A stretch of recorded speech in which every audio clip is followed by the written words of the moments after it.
Alright, so good evening for tonight. I'll be explaining to you the instruction for our midterm project for our course CPNO 8 Logic Circuits and Design. So for your midterm project, basically you'll be doing a 7-segment LED character display. So this is easy. Actually, we have laboratory 8 related to this one. But then again, for this project, you'll be displaying a positive character traits using a 7-segment LED display. Our objective, design, implement, and demonstrate a digital logic circuit that displays a single word positive character trait on one or more 7-segment LED displays. Ang aim po ng project natin is to reinforce the concepts of combinational and sequential logic design habang ini-encourage kayo ng mga estudyante to reflect on values that promote good character. Kasi eventually kayo magiging engineers, leaders, government officials, kailangan sa inyo magsimula ito na kayo ang magpo-produce ng mga more engineers na may good character. You'll be working in a team and you'll design a digital circuit that is capable of displaying one meaningful English word lang naman using 7-segment LED display. Yung selected word po must present a positive character trait or virtue, and the display may use multiplexing, scrolling, or sequential character presentation if multiple letters are required. So sa case po ninyo, katulad nito, these are the suggested words. So that this includes but not limited to the fruit of the Holy Spirit. 'Di ba siyam 'yon? Pili ka diyan, love, joy, peace, patience, kindness, goodness, faithfulness, gentleness, self-control. Siyempre yung mga magagaling, eh di doon na sa mahabang letra, 'di ba? Mahabang words. 7-segment display, pwede po na per 7 segment, isang letra.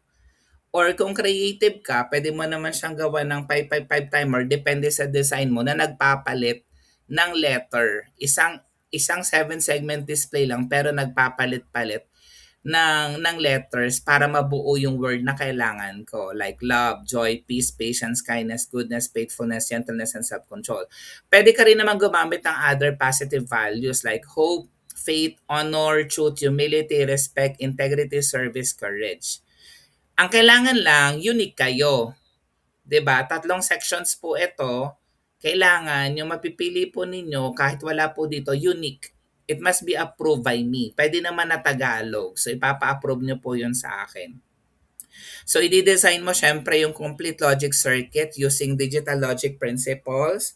And then, syempre, pwede kang mag-implement gamit yung logic gates. Common na yun sa atin. Alam na natin yan. Pwede kang gumamit ng decoders, multiplexers, counters, registers, or other appropriate digital components. And then, you have to display the selected word using one or more 7-segment LED displays. It depends na on your creativity nga. If only one display is available, the word shall be shown by automatically scrolling or sequentially displaying each letter kasi pwedeng may push button ka. 'Di ba? Pwede naman po 'yon. Ensure that all displayed characters are recognizable and properly timed. You have to demonstrate the working prototype during the scheduled project presentation. Siguro by the end of August, after po ng midterm exam. Kasi focus tayo syempre sa ating midterm exam.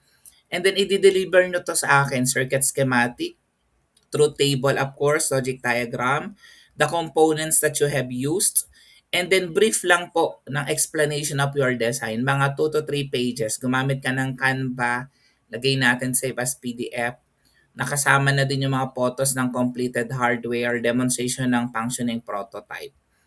And then, ito option na lang to ha, pero hindi ko kayo nire-require for now kasi dadaanan pa rin natin nga pala yung Arduino microcontroller. If a programmable device such as Arduino, FPGA wala tayo niyan, CPLD wala din. May microcontroller tayo pero trainer lang po yung andon. Pero Arduino is also a microcontroller. Pwede ka rin kasing gumamit ng PIC microcontroller, kaya lang medyo mahirap yung coding po doon. Assembly language po yon. In your case, hindi ko kayo nire-require to use this. Pero if you would like, wala naman pong problema. And then the project must be completed by teams assigned by the instructor. Meron na kayong groupings, 'di ba? should emphasize the application of concepts that you've learned in logic circuit design. Andun yung proper wiring, labeling, circuit organization. All members must actively participate in the project presentation. Creativity and innovation in the display method are also encouraged. By the way, hindi niyo nakita dito na magpi-PCB, 'di ba? Okay lang po sa akin na nasa breadboard lang po siya kasi midterm project pa lang naman po ito. Hindi po natin kailangan siyang ilagay sa PCB. For your project presentation, you'll be given 10 to 15 minutes. Siyempre, introduce mo yung selected word and explain its significance. Describe mo yung circuit design and operation. I-demo mo sa akin yung working prototype. And then kung may questions ako, syempre you have to address. So this is the suggested grading rubric. Circuit design logic implementation 30%, correct functionality 30%, creativity innovation 15%, documentation 10%, presentation and demo 10%, teamwork and participation 5% for a total of 100%. Ito yung goal natin. Ma-apply mo yung combinational and sequential logic principles para ma-solve natin yung practical design problem. And then you have to design and implement digital display circuits gamit yung 7-segment LED displays. Again, kung may gusto ka pang gamitin na other component, pwede naman po yun.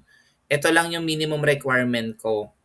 Then analyze and troubleshoot digital hardware systems and work collaboratively as a team to complete the engineering project and communicate engineering designs effectively through written documentation and oral presentation.